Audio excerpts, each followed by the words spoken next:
Good afternoon, everybody. I'm pleased to be here, Governor Tony Evers, and with me is Lieutenant Governor Mandela Barnes, along with Paul Knapp, who is Adjutant General of the Wisconsin National Guard.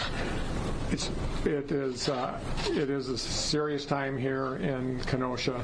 Obviously, the city has gone through a lot of trauma over the last several days, and I had a chance to witness some of the damage that has been done.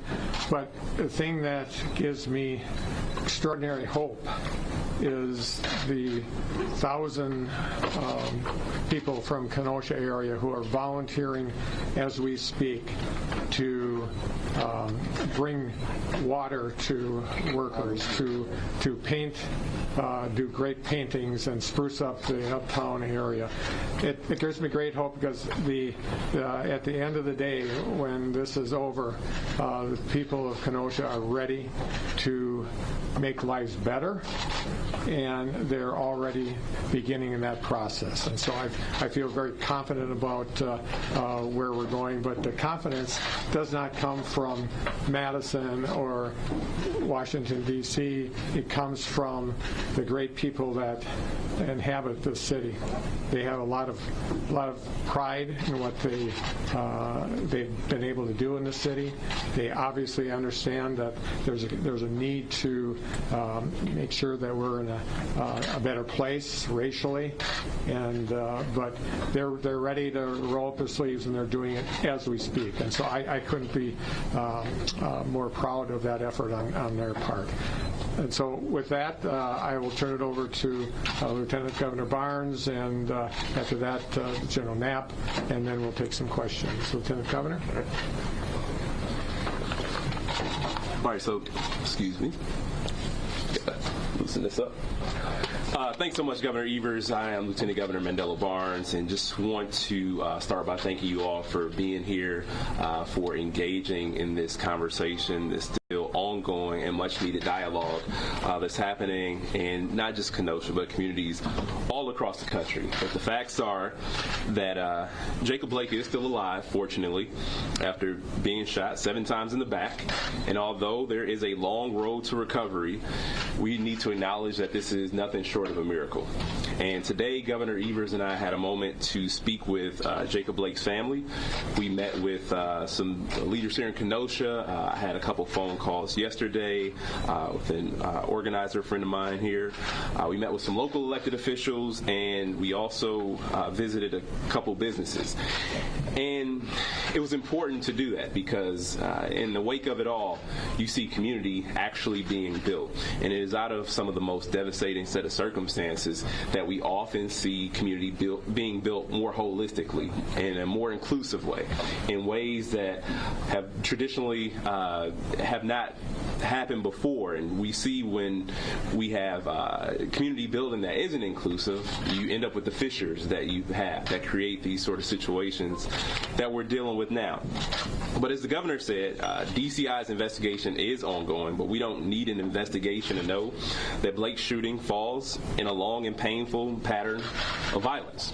And this is a pattern of violence that happens against black lives too often across this country. And as you all know, we saw even more gun violence unfold on Tuesday night when 2 protesters were tragically killed and 1 other injured by gunshots.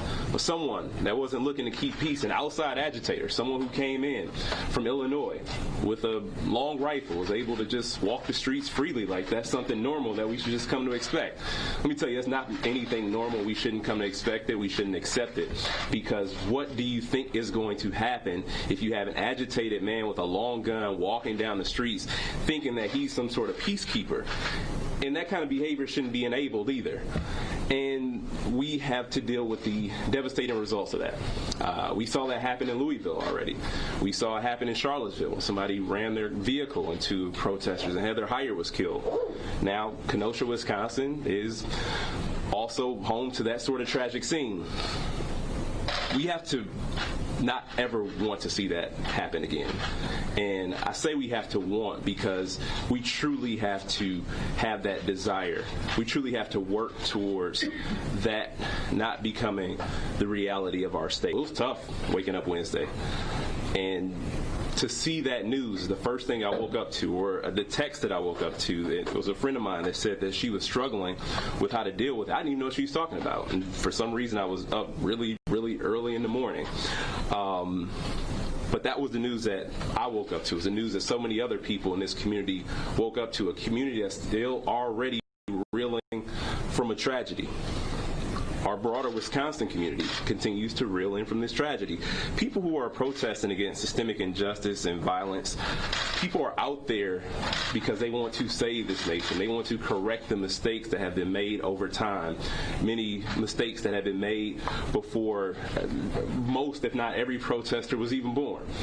And if we don't want to correct those mistakes, if we fail to correct those mistakes, the problems we deal with going forward are going to be nothing, or excuse me, what we're dealing with now will be nothing compared to what we'll deal with down the line. We have to bring about this change because it's desperately needed. But people need to be able to do so without fear of losing their own lives. And so thankfully this morning, we didn't wake up to that same sort of news. There was the news about tragedy in Kenosha. And we can't afford for that to change tonight or any other night for that matter. That means leaders at every level, elected leaders, community leaders, faith leaders, law enforcement, everybody has to recognize the pain of those who are protesting and have to do everything in their power to work to call out, but not just call out. If you have the power to do more than call out, you should do more than call it out. You should do what you have to do to end systemic racism and the systemic violence that happens every day in this city, in the state, in the country, all over. And then we all have to work to bring our communities together the way that you see it happening downtown right now. And we have to come together and rebuild those broken systems. But I do believe that we can do it. I wouldn't be sitting here talking to you today. This didn't just happen after the Jacob Blake incident. It didn't just happen after George Floyd. This is ongoing. That's one of the reasons why I decided to run for office, because I believe that better was possible. And I hope that everybody in this room also believes that we can do more, because we all have a role to play. Members of the media as well. You have a responsibility to report the facts, report the truth, and make sure that people are educated, and to make sure that things aren't swept under the rug, that make sure that things aren't hidden under a cloak of secrecy, especially as more institutions continue to damage communities. We all deserve more. We all want more. And I know that Kenosha and Wisconsin will get through this. But the only way we're going to get through this, if we get through it together. This great city and this state will endure. And with that said, I am going to hand it over to General Knapp. Thank you.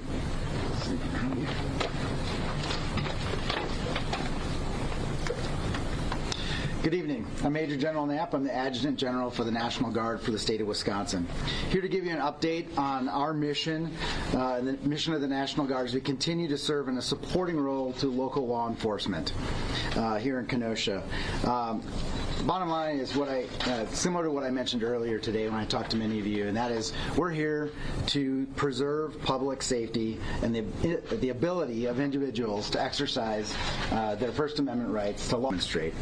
That's really the bottom line for the National Guard. I think we can do better, and I think that we're here to ensure that there's an environment where we can do better. By the direction of Governor Evers, we're also bringing in additional Guard members, service members from other states.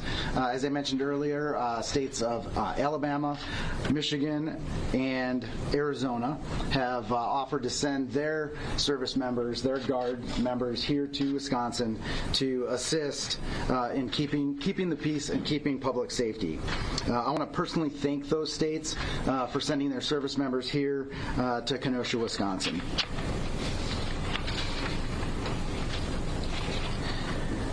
I also want to reiterate that whether it's the Guard members coming in from other states or the National Guard here, the Wisconsin National Guard, we are not federalized. We're on state active duty. The soldiers and airmen coming in from other states will be under my command as the Adjutant General, and ultimately under the direction of our Commander-in-Chief, Governor Evers. We're working together to continue this important mission in Wisconsin to help the local authorities keep people safe. I want to thank all the supporting states, the law enforcement, local leaders, and most importantly, the community for your understanding and coming together to make this a great place and make Kenosha a place that people want to come for all the wonderful things that it has to offer. And I ask you and the press to help us do that. Thank you.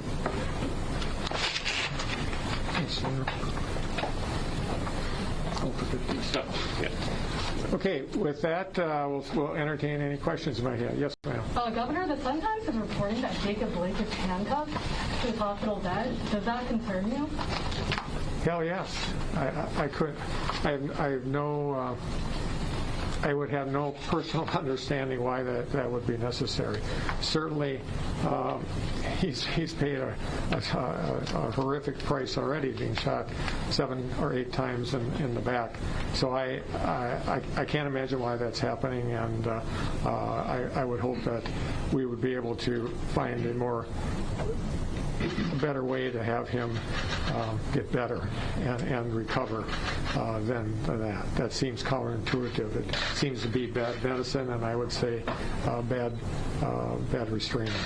Governor, there's a video that's circulating. It's gone viral right now of what appears to be law enforcement officials on Tuesday night thanking the teenager who ended up being the shooter that night, who killed 2 people, thanking him, handing him a bottle of water.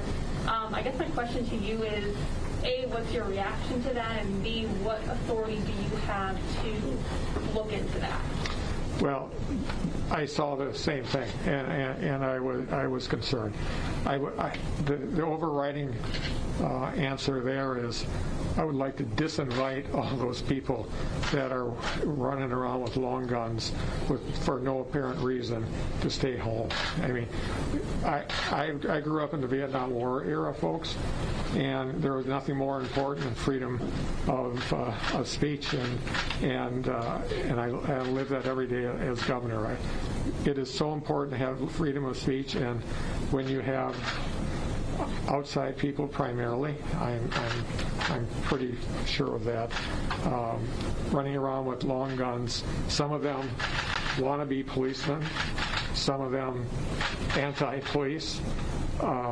Is a recipe for disaster, and it's a recipe for us to marginalize that freedom of speech that we all value so much. So as far as what I can do about that, I don't know if that was a sheriff's employee or a city employee. I don't know that, but I would hope that that person would provide some corrective action and suggestions to him. If I could just chime in for 1 second, too, that's kind of what I was getting at when I said that that's not normal behavior. I mean, these people aren't out here as auxiliary officers. The police have all the support they need from the National Guard. So if, in fact, that is the case, that this sort of person is being celebrated as a vigilante, as a militiaman, then that's ridiculous. And that speaks to a much larger problem, and it is completely discouraged. And it's more than discouraged. I am willing to. That should never happen. I can come to them. I apologize. I'm just saying that is something that is completely horrifying. If this, in fact, is, if these armed men who have no connection to even this state, the guys from our town. So think about how ridiculous that is. Who is he accountable to? Nobody. And for him to even be able to shoot somebody and still walk away from the scene, I mean, they talked about finding a knife inside of the car, not even on Jacob Blake's person, but this guy's carrying around a long gun, killed somebody, just walking freely, was able to get back home to Illinois, then, we got a much bigger problem on our hands. That's the case. Governor, Yes. this is for you and for Lieutenant Governor Barnes. it is encouraging to hear that you're upset by what's happening here in Kenosha, I'm sure. But a lot of our viewers are demanding change. I've heard you say that you want change. That change needs to come from the top down. What specifically are you going to do to make sure that this doesn't happen again? Well, absolutely. This is critically important, and the previous protests across the state of Wisconsin are absolutely evidence that we've got 400 years of systemic racism in this country, and if we don't do something about it, we'll be repeating Kenosha in cities all across our country and our state. So we need a start, and that's why I asked the legislature to come in session next week to talk about some policing reform bills that frankly have bipartisan support already, and that would at least show the people of the state that we have some interest in this topic.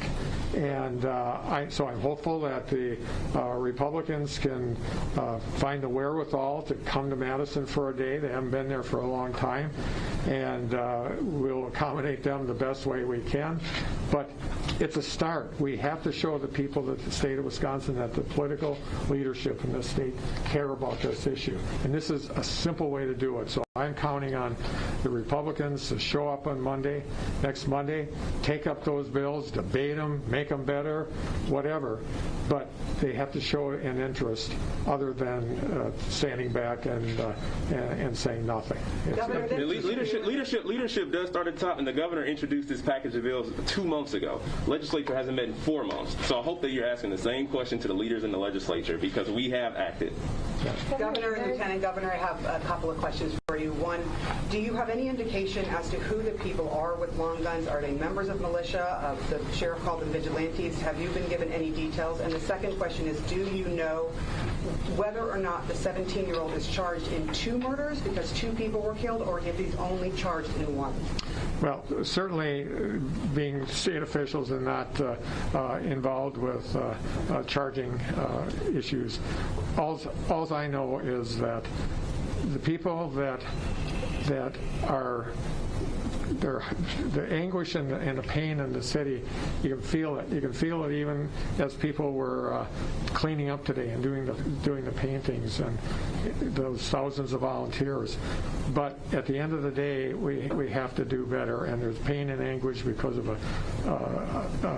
an incident that should not have happened in this state or in Kenosha. So we have to make sure that we do better. Now, to answer specific questions about charging, that's something for the authorities to take on. Lieutenant Governor, can you answer the question also about militias? Like, if you all have been told whether or not these are members of militias? I have no idea. I only know have seen from the video a person who, I mean, you can make the conclusion that he is some sort of vigilante, a person who thought that he was cleaning up the mess, quote unquote. So that's the only thing I can say to that. I don't know for sure, but it's something that we shouldn't expect. There's nothing that we should accept as normal, and it's ridiculous because you see the outcome of that sort of behavior. Governor Evers, have you had the chance to speak with the president about the use of the National Guard and just quelling the tension at all? Yeah, I had a chance 2 days ago to speak to the president and Mark Meadows, both. And they called and reached out to me. And what I did was explain what we had done. We had already brought in the National Guard, and we were already expanding the footprint of the National Guard, and our Adjutant General was already being helpful and looking out to other states to get some help so that we have the appropriate level of support for the people of Kenosha. And I will say flat out, we have met every benchmark that the people in Kenosha have asked us to do. They asked for X, we have provided X. Y, Z, we have provided every single thing. So the conversation I had with Mark Meadows subsequent to the president's comments was, he said that first of all, I said they asked if we wanted Homeland Security here, and I said no. And then they talked about National Guard assets. And I said, well, I'll tell you what, our general, adjutant general, was already talking to other states. Instead of being at cross purposes here, why don't you just provide the information to him so that he can figure it out? And the answer was yes. It does seem to be that we don't want to be cross purposes or duplicating or having separate conversations. The fact of the matter is that the assignment of National Guard troops is a state prerogative, and so they provided that information to the adjutant general, and here we are. So that was the sum total of the conversations. Governor Evers, yes, hi. This all started, the unrest started, I think, on Sunday night. Why has it taken you 4 days to get to Kenosha? Oh my God, I'll tell you, I spend every waking moment communicating with staff members that are on the ground here, and also people from the governor's office. We're in constant communication with the people here in Kenosha. So I'm happy to be here today to see and talk with people on the street and understand their feelings. But as far as ongoing communication, it's been nonstop, 24 hours a day. Just to follow up, I guess why haven't you been here? I mean, I think you were at Molson Coors, I believe, the night that shooting happened. I'm sorry. I believe you were at Molson Coors the same night that had happened. Why has it taken 4 days to get here, even if you are in communication? Well, I came as soon as I can, okay? And I believe that my personal appearance here isn't necessarily going to solve all the problems for the people of Kenosha, and I feel very strongly, and I support the general and his work, and we are in constant communication with the political leaders and the decision makers, and so that is the reason why. Travel is also a little bit different than pandemic as well. Yeah. So. Governor, how many troops from out of state? Why out of state? Do you not have enough in Wisconsin? Did some need to rest here? Sure. Yeah, and the numbers are not necessarily known at this point in time, but the general can answer that question. Great. Yes. So first, I'll ask your second part, or answer that first. So the second part was why go out of state, and one of the reasons is each state has a certain number of military police quick reaction force soldiers that are trained in the type of operation that we're doing here in Kenosha. So we have that, a quick reaction force, 125 soldiers, and they're already here. And we decided that instead of mobilizing more soldiers from Wisconsin that don't necessarily have that specialized training, that we would reach out and see if there are other states that had soldiers available with that type of specialized training that they would be willing to offer their assistance. And what is that training? So that's crowd control using it's civil disturbance operations is a general the general description of it, but it's basically operating in the environment that we had here in Kenosha a few nights ago. Governor Evers, you and Lieutenant Governor Barnes have been criticized by the Police and Sheriff's Association for your comments about Sunday night shooting, leading to the risk of other people's lives. What's your response to that criticism? Well, I had a chance to talk to several of those members of that group of those two associations yesterday or the day before. They told me what they thought, so I wasn't surprised by their response. But I see nothing wrong with stating facts, and the facts were pretty clear in this situation. We had an African-American man who was shot 7 or 8 times in the back as he was attempting to get into his car. And that's what I said. I also said that there was an ongoing investigation by the Department of Justice and the Attorney General that have other facts, I'm sure, to come out. And so I understand what they're talking about. We want to respect law enforcement and we want them to do a good job. But I don't think reciting the facts as we know it is a wrong approach. And the same facts, frankly, we've seen all across the country. And so we agree to disagree on this issue. We agree on other issues, but I don't think making a fact-based statement is improper. Governor, people are saying that it's unfair that Kyle Rittenhouse was able to walk around armed and then escape custody for a night while Jacob Blake was shot by police. Do you think there was a double standard there? With the long guns as compared? Just with how police treated both of them. Well, certainly we have a strong belief in this state and across the nation that we can walk around with guns if we want to. And I personally wouldn't do that, and I personally don't feel really comfortable with hundreds of people walking around with long guns. But it is part of our Constitution. We just have to make sure that they are in a position not to cause harm like they did. And frankly, when the Second Amendment butts up against the First Amendment, my recommendation is quite simple. Stay home. Stay home.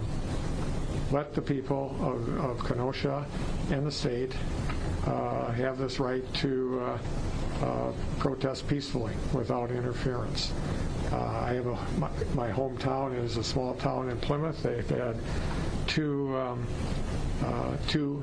protests supporting Black Lives Matter, and they didn't have to deal with long guns, people with long guns harassing them. So I just think it's an unfair advantage. Why should the people of Plymouth be able to exercise their First Amendment rights easier than the people in Kenosha? Governor, But both are, I get it, both are constitutional issues, and we will always follow the word, the Constitution. Members of the Bucks. Thank you. Yeah, the sports teams. I'm sorry. We talked to members of the Bucks and the Brewers, and what have they asked of you if you had any contact with them? Yeah, I talked to Alex Lasser yesterday and thanked him, and he called me back. We had a conversation. The Bucks are willing to do anything they can to provide support for the peaceful protesters in the Kenosha area, and I thank them for that. And of course, they are very interested in our ability to get leadership at the state level around this issue of police reform. And as they mentioned, the players mentioned in their press conference yesterday that they have expectations for our legislators to come into session next Monday, and I do too. Last question, and then we're going to... Okay. Yes. Do you think if there had been more National Guard troops here on Tuesday, do you think the situation would have unfolded in the way that it did, and 2 people killed and another wounded? It's always, yeah. I'll have to reiterate this. The people on the ground here in Kenosha asked us for X. We provided X. Then the next day they asked, provided Y. We have fulfilled every request that the leadership in Kenosha have asked for. So I feel confident that we've met our obligations. Do I wish that it hadn't turned out the way it did? Of course. Who wants to see this type of drama and destruction that has happened in Kenosha? It's not acceptable. That's why we need to make sure that we protect the First Amendment rights of the peaceful protesters in Kenosha. Thanks, everybody. Thank you. Just not ours.